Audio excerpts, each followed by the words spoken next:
Before diving into today's video, let's introduce Mark Carroll, widely known as Mloose. At just 22 years old, Mloose has made a name for himself in the UK drill scene, recognized for his provocative lyrics. His tracks, including The Real Truth and Don't Ride Back, have amassed an impressive total of 5.2 million views. For those unfamiliar, Mloose is a member with a street gang called NPK, which is prominent in the Northumberland Park and Park Lane areas of Tottenham, within the N17 postcode. NPK stands for Northumberland Park Killers, or Northumberland Park Kids, though many simply use it as an abbreviation for the area. The current generation of NPK members is also referred to as the Park Lane Boys, PLB, and Sin Squad, the latter primarily associated with their musical endeavors. They proudly identify with the color purple and call their territory Purple City. NPK's main allies include TPL DC8, GMG AP, Hornsey V8, and Hoxton, while they have loose ties with other neighborhoods like Manor House and Stamford Hill. Also, they are in conflict with groups from Wood Green, Edmonton, TPL/OTP, N15, and OFB. Understanding this context is crucial as it lays the groundwork for what will be discussed later in the video. As an active gang member, Mloose has a controversial history. He was incarcerated at around the age of 15/16, alongside fellow NPK member Reeps and T1 from OFB, for a murder on a civilian. This was when OFB and NPK weren't yet rivals. His past includes drug dealing and shooting at Ispot with another NPK gang member called Sparko, and he managed to beat all the charges associated with these incidents. Currently, Mloose is on the run for a second murder, with police unaware of his whereabouts. The primary reason you clicked on this video is to delve into his ongoing case, so let's get started. A stabbing victim reportedly shouted, "I'm going to kill you," while swinging a zombie knife after realizing he had been struck in the heart, a court has heard. The victim, 16-year-old tface, also known as Troopz, was a member of the street gang 1T, One Tray, which operates in the Palmer's Green area within the N13 postcode. Historically referred to as P-Town or P-Block, the 1T gang is allied with groups such as TPL, OTP, N9, Wood Green, and allegedly OFB, while their main rivals include TPL DC8, Hornsey V8, and NPK.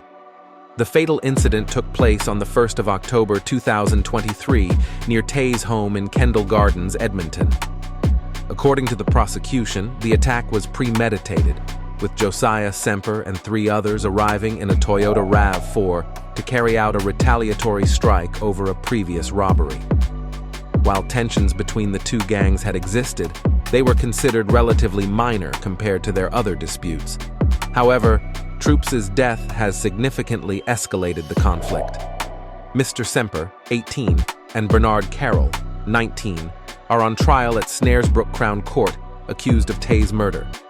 A 17-year-old girl, who cannot be legally named due to her youth, also faces the charge of assisting an offender. A fourth defendant, Mark Carroll, 22, fled the country the next day, and his current whereabouts are unknown, jurors have heard.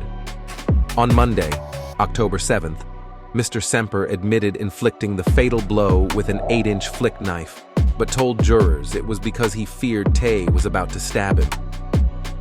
Mr. Semper told the court he ran after Tay to talk about getting items back from an alleged knife-point robbery, but stabbed him in self-defense after a fight broke out with Tay apparently wielding a large zombie knife.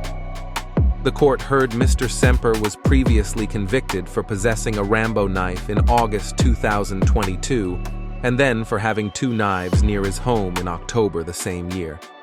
In relation to both convictions, he denied having the weapons on him to cause harm. Mr. Semper told jurors he and Bernard Carroll were good friends from school and that he knew Mark as Bernard's older brother. He also said he knew Tay as someone who lived in the area and went by the name Troopz.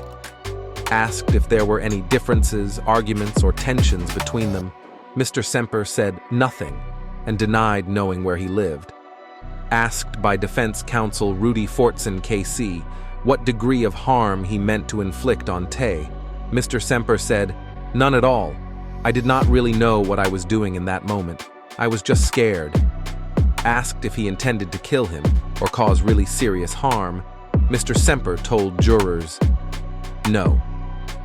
The court heard Mr. Semper was wearing a black jacket, tracksuit bottoms, and Crocs when he joined the Carroll brothers and the fourth defendant in the Toyota at around 4:20 p.m. on the night in question. He told jurors he believed the stolen car was a rental and was not aware it had fake license plates. He also told the jury he found the knife used in the stabbing in the glove compartment. Mr. Semper said he took on the role of driver because Bernard was drunk and sleepy, and he wanted to impress them. After driving the brothers around for some errands, he took them to Kendall Avenue to collect a bag purchased from a reseller in the late evening, he told jurors.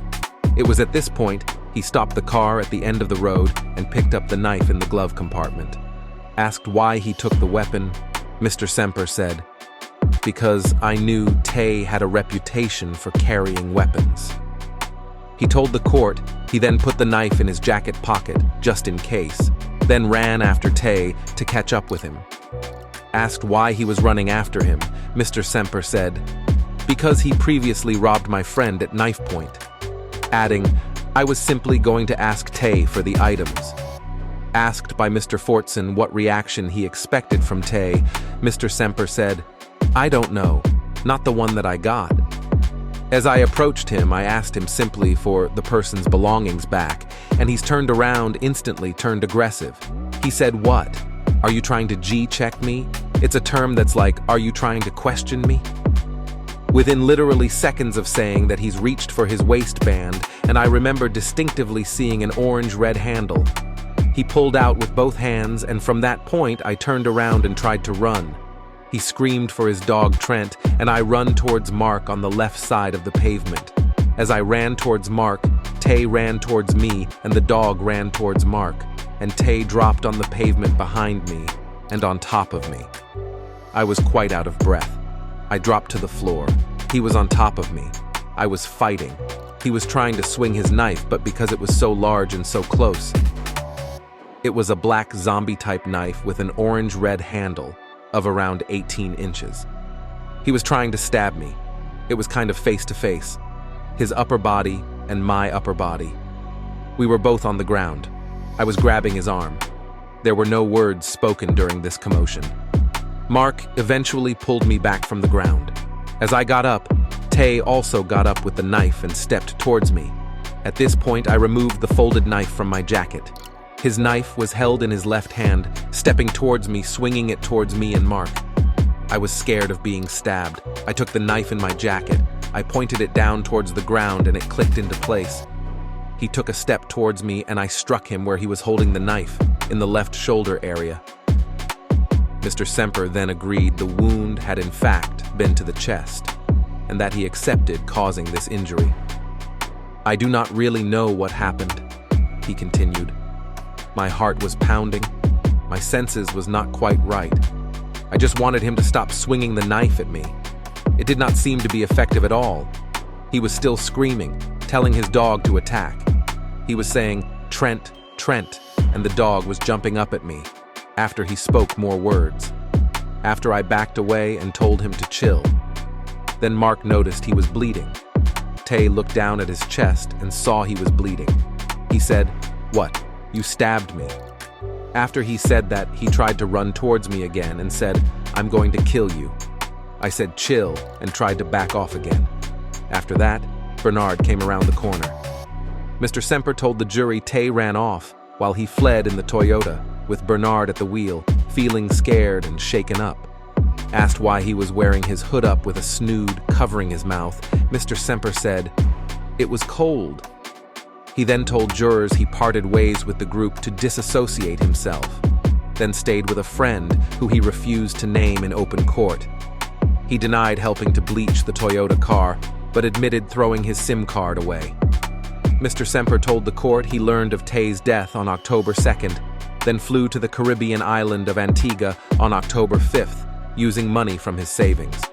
After his mother was told he was a murder suspect, she paid for his flight home to the UK on November 17th, when he was arrested on arrival. Mr. Semper made no comment under questioning after advice from his solicitor, the court heard. Prosecutor Edward Brown, KC, questioned how the knife wound was 10 centimeters deep if Mr. Semper did not intend any harm, and why he had not run away upon seeing the apparent zombie knife. Mr. Semper said he tried to run away, but that he suffers asthma. Mr. Brown also asked Mr. Semper to explain why Mark had joined him and why they sprinted after Tay. Mr. Semper claimed Mark was coming to mediate the situation.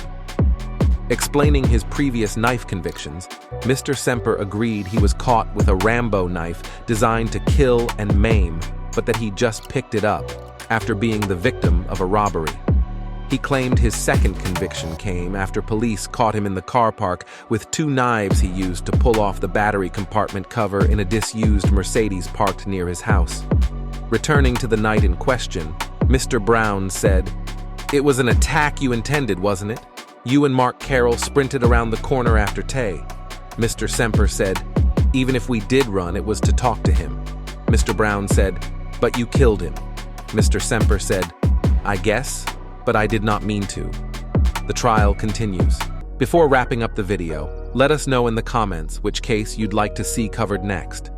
Now let's talk about the harsh reality and effects of gang life and knife crime.